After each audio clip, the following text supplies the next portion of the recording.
ओला guys, welcome back. Last lecture में आपने देखा कि हमने तफसील से सुपरवाइज्ड, अनसुपरवाइज्ड और रीइंफोर्स्ड लर्निंग के बारे में सीखा। तो इस लेक्चर के अंदर हम लोग बेसिकली एक एक्सरसाइज सॉल्व करने लगे हैं और एक्सरसाइज सुपरवाइज्ड लर्निंग को हम यूज करेंगे। ठीक है, सुपरवाइज्ड लर्निंग, और इसको यूज करके हम अमेजॉन का रिकमेंडेशन सिस्टम बनाएंगे। अमेजॉन का रिकमेंडेशन सिस्टम बनाएंगे। अब जरा आपने गौर करना है, ये आपका कैनवस है, मैं इसको रिमूव करने लगा हूं। अब आपको पता है कि सुपरवाइज लर्निंग के लिए आपको बेसिकली डेटा चाहिए होता है सबसे पहले। तो डेटा हमने गेट करना है यूजर से। अब जरा आपने गौर करना है कि ये जो आपका एक्सेस है ना, ये वर्टिकल एक्सेस, ये है बेसिकली प्राइस, और ये जो है बेसिकली ये है लेट्स से प्राइस के साथ weight, let's say this way. ठीक है, ये वेट है जी। अब ऑफ कोर्स अमेजॉन जो है वो डेटा गैदर करता है डिपेंडिंग अपॉन कि एक बंदे ने किस प्राइस रेंज में, किस वेट रेंज में जो है एक आइटम को खरीदा। तो चलिए इस तरह करते हैं कि एक वेबसाइट का नाम है और उसको कहते हैं मशीन लर्निंग प्लेग्राउंड। तो चलिए मशीन लर्निंग प्लेग्राउंड को ओपन करते हैं। एग्जैक्टली वही जो है वो इंटरफेस है। अब इसमें हमने सबसे पहले डेटा जनरेट कराना है। ठीक है, और लेट्स से एक बंदा आता है, वो कहता है कि जी आपको याद है ना, ये वाला एक्सेस हमारा प्राइस है और ये वाला हमारा वेट है। तो एक बंदा आता है जी, हल्की फुल्की चीज स्मॉल प्राइस रेंज में खरीदता है। गुड। एक पर्सन आया, उसने खरीदा।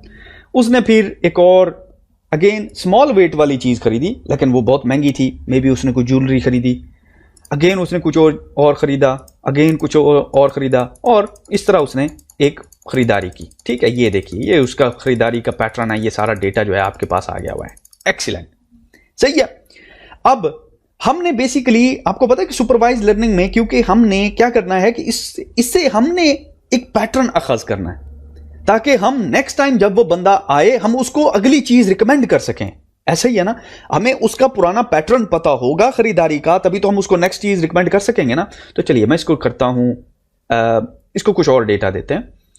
मैं इस तरह करता हूं कि ये देखिए, कुछ और डेटा सेलेक्ट करते हैं और ये कुछ और डेटा पड़ा हुआ है। अब याद रहे ये डेटा जो है वेट कैटेगरी में ज्यादा है। ठीक है, और अगेन इसकी प्राइस जो है वो अबव मिडल से ज्यादा है। ठीक है, तो मैं इसको ट्रेन करता हूं। तो अब जरा आप गौर करें कि हमारे पास दो बॉक्सेस आ गए। ठीक है, और ये बॉक्सेस कैसे मिले? हमने एक एल्गोरिदम यूज किया के नियरेस्ट नेबर्स, जिसके बारे में हम तफसील से सीखेंगे कि क्या चीज है। ये सुपरवाइज लर्निंग की टाइप है और इसको हम अप्लाई करेंगे। हाउएवर हम इसको फिलहाल एक इंटरैक्टिव वे में अप्लाई कर रहे हैं। तो चलिए अब इसको ओपन करते हैं और देखते हैं कि ये हमें क्या बता रहा है। अब देखिए इसने क्या किया, के नियरेस्ट नेबर ने डेटा को क्लासीफाई कर दिया। उसने कहा कि भाई बात सुनो, ये जो बंदा है ना, ये जो भी खरीदारी करता है वो बेसिकली इस बॉक्स के अंदर कर रहा है। ठीक है, यानी कि अगर आइटम का ये चार्ट है, ये है अगर इसका वेट W और ये है इसकी प्राइस, और अगर आपने इस बंदे को नेक्स्ट टाइम कोई प्रोडक्ट रिकमेंड करनी है तो मेक श्योर करना है कि उसका वेट जो है वो कम हो। ठीक है, और प्राइस रेंज कोई भी चल जाएगी, नो प्रॉब्लम, ये बंदा खरीद लेगा। लेकिन इसका वजन का मसला है, ये बंदा भारी चीजें उठा नहीं सकता, इसका ये प्रॉब्लम है।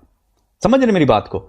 तो ये बेसिकली आप देखिए कि आपने एक रिकमेंडेशन सिस्टम बना लिया यूजिंग के नियरेस्ट नेबर्स, और ये अमेजॉन का रिकमेंडर सिस्टम है। ऑफ कोर्स अमेजॉन का रिकमेंडर सिस्टम में और भी फीचर है, लेकिन बेसिक जो आपको मैं एक आइडिया देना चाहता हूं वो इस तरीके से काम करता है। इसी तरह से आप यही एनालॉजी यूट्यूब रिकमेंडेशन सिस्टम पे लगा सकते हैं, किसी भी रिकमेंडेशन सिस्टम के ऊपर आप इसको अप्लाई कर सकते हैं। तो अगेन कंग्रेचुलेशन, आपने एक मजीद लेट्स से वन स्टेप अहेड एक प्रोजेक्ट किया इस लेक्चर के अंदर, और यहां पे इसको हम क्लोज करते हैं।